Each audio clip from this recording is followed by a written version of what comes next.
ಮೋಹನ್ ತುಂಬ ದುರಾದೃಷ್ಟ ವ್ಯಕ್ತಿ. ಚಿಕ್ಕವರಿದ್ದಾಗಲೇ ತನ್ನ ತಂದೆ ತಾಯಿಯನ್ನ ಕಳೆದುಕೊಂಡಿದ್ದ.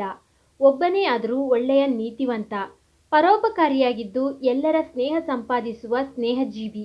ಇವನ ಸ್ನೇಹ ಬಯಸಲು ಎಲ್ಲರೂ ಕಾತರಿಸುತ್ತಿದ್ರು.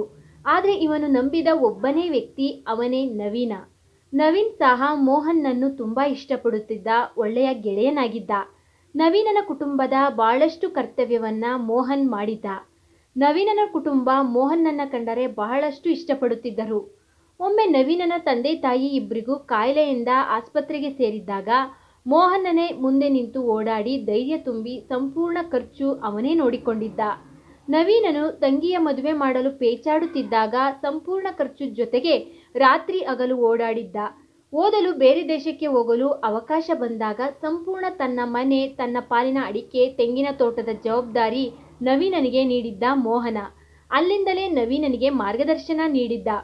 ಓದುವಾಗ ಫೇಸ್ಬುಕ್ ಮುಖಾಂತರ ಒಬ್ಬ ಹುಡುಗಿ ಪರಿಚಯವಾಗಿ ಸ್ನೇಹವಾಗಿ ಪ್ರೀತಿಯಾಗಿ ಒಬ್ಬರನ್ನೊಬ್ಬರು ಬಿಟ್ಟಿರಲಾರದಷ್ಟು ಗಟ್ಟಿಯಾಗಿತ್ತು ಅವಳ ಇವನ ಸಂಬಂಧ. ಅವಳ ಹೆಸರು ರಂಭಾ. ರೂಪದಲ್ಲಿ ದೇವಲೋಕದ ಅಪ್ಸರೆಯಂತೆ ಇದ್ದಳು ರಂಭಾ.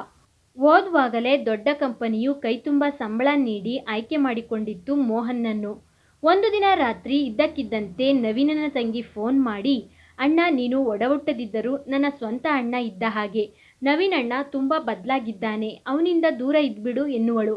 ನೀ ತಪ್ಪು ತಿಳ್ಕೊಂಡಿದ್ದೀಯಾ, ಅವನು ಅಂಥವನಲ್ಲ. ಅಕಸ್ಮಾತ್ ನಾನೇನಾದರೂ ಮರಣ ಹೊಂದಿದರೆ ಸತ್ ಮೇಲೆ ಸಂಪೂರ್ಣ ತನ್ನ ಆಸ್ತಿಯು ಅವನಿಗೆ ಸೇರುವಂತೆ ವಿಲ್ ಮಾಡಿದ್ದೀನಿ ಗೊತ್ತಾ ಎನ್ನುವನು ಮೋಹನ. ಅದೇ ತಪ್ಪಾಗಿರೋದು ಅಣ್ಣ, ದಯವಿಟ್ಟು ವಿಲ್ ಕ್ಯಾನ್ಸಲ್ ಮಾಡಿಸ್ಬಿಡು ಎನ್ನುವಳು. ಜೊತೆಯಲ್ಲಿ ನೀನು ಲವ್ ಮಾಡಿರೋ ಹುಡುಗಿ ನೋಡಿದ್ದೀನಿ, ಅವಳು ಸರಿಯಿಲ್ಲ.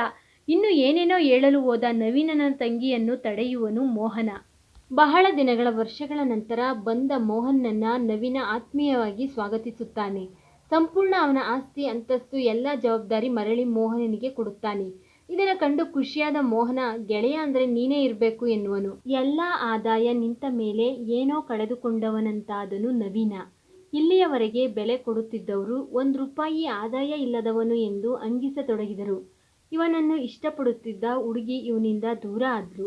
ಒಂದು ದಿನ ಇದ್ದಕ್ಕಿದ್ದಂತೆ ಬಂದ ನವೀನ, ನಿನ್ನ ಎಂಗೇಜ್ಮೆಂಟ್ ನಾನೇ ಮಾಡುತ್ತೇನೆ, ನಿನ್ನ ಗೆಳೆಯನಾಗಿ ಇದೊಂದು ಅವಕಾಶ ಕೊಡು, ನಿನ್ನ ಋಣ ಕಡಿಮೆ ಮಾಡಿಕೊಳ್ಳಲು ಅವಕಾಶ ಮಾಡಿಕೊಡ್ಬೇಕು ಎಂದು ಕೇಳಿಕೊಂಡನು. ಅವನ ಮಾತಿಗೆ ಮೋಹನ ಒಪ್ಪಿಗೆ ಕೊಟ್ಟನು. ದೊಡ್ಡ ದೇವಸ್ಥಾನ ಕಾಡಿನ ಮಧ್ಯೆ ಇದೆ. ನವೀನ ಮತ್ತು ಮೋಹನನ ಆತ್ಮೀಯ ಸ್ನೇಹಿತರು ಸೇರಿದ್ದಾರೆ. ಬಂಧುಗಳು ಹಿತೈಷಿಗಳು ಸೇರಿದ್ದಾರೆ. ಅದ್ದೂರಿಯಾಗಿ ನಡೆಯಿತು ಎಂಗೇಜ್ಮೆಂಟ್. ಎಲ್ಲರೂ ಊಟ ಮಾಡಿ ಶುಭಾಶಯ ತಿಳಿಸಿ ಹೊರಡುವರು. ಕೊನೆಯಲ್ಲಿ ನವೀನ, ನಾನೇ ಕಾರು ಚಲಾಯಿಸುವೆ ಎಂದು ಇಬ್ಬರನ್ನ ಹಿಂದಿನ ಸೀಟಿನಲ್ಲಿ ಕೂರಿಸಿ ಗಾಡಿ ಚಲಾಯಿಸಿದನು. ಸ್ವಲ್ಪ ದೂರ ಹೋದ್ಮೇಲೆ ಮೋಹನನನ್ನ ಇಷ್ಟಪಟ್ಟ ಹುಡುಗಿ ಮದುವೆಯ ಕನಸು ಕಾಣುತ್ತಿರುವ ಜೊತೆಗಾತಿ ಪ್ರೀತಿಯಿಂದ ಕುಡಿಯಲು ತಂಪಾದ ಜ್ಯೂಸ್ ನೀಡುವಳು. ಸ್ವಲ್ಪ ಹೊತ್ತಿನ ನಂತರ ಮೋಹನನಿಗೆ ತಲೆ ಸುತ್ತಿ ಆವರಿಸತೊಡಗಿತು. ಈಗ ಮೋಹನನಿಗೆ ನವೀನನ ತಂಗಿ ಹೇಳಿದ ಮಾತುಗಳು ನೆನಪಾಗತೊಡಗಿದವು. ನೀನು ಇಷ್ಟಪಡುತ್ತಿರುವ ಹುಡುಗಿ ಬೇರ್ಯಾರೂ ಅಲ್ಲ, ನಮ್ಮ ನವೀನಣ್ಣ ಇಷ್ಟಪಡುತ್ತಿದ್ದ ಹುಡುಗಿ. ಇಬ್ರು ಏನೋ ಸ್ಕೆಚ್ ಹಾಕಿ ನಿನ್ನ ಲವ್ ಮಾಡೋ ನಾಟಕ ಆಡುತ್ತಿದ್ದಾರೆ. ನಿನ್ನ ಎಚ್ಚರಿಕೆಯಲ್ಲಿ ಇರಲು ಹೇಳಿದ್ದಳು. ಆದ್ರೆ ಅವಳ ಮಾತು ನಂಬದ ಮೋಹನ ಇಂದು ಈ ಹಂತ ತಲುಪಿದ. ಕಾರು ಬೆಟ್ಟದ ತುದಿಯಿಂದ ಕೆಳಗೆ ಬೀಳುತ್ತದೆ. ಇದೆಲ್ಲ ಗೊತ್ತಿದ್ದರೂ ಅವನ ಕೈಯಲ್ಲಿ ಏನೂ ಮಾಡಲು ಆಗುತ್ತಿಲ್ಲ. ನಂಬಿಕೆ ದ್ರೋಹಕ್ಕೆ ಬಲಿಯಾದ ಮೋಹನ. ನವೀನ ಮತ್ತು ಅವನ ಲವ್ವರ್ ಇಬ್ರು ಸೇರಿ ಮೋಹನನನ್ನ ನಂಬಿಸಿ ಜೀವಂತವಾಗಿ ಬೆಟ್ಟದ ತುದಿಯಿಂದ ಕೆಳಗೆ ನೂಕಿದರು. ಮೊದಲೇ ಕಾರಿಗೆ ಪೆಟ್ರೋಲ್ ಸುರಿದಿದ್ದರಿಂದ ಬೆಂಕಿ ಹಚ್ಚಿದರು. ಅನ್ಯಾಯವಾಗಿ ಮುಗ್ಧ ಜೀವ ನಂಬಿಕೆ ದ್ರೋಹಕ್ಕೆ ಬಲಿಯಾಯಿತು. ಮತ್ತೊಂದು ಕಥೆಯೊಂದಿಗೆ ಭೇಟಿಯಾಗೋಣ. ಧನ್ಯವಾದಗಳು.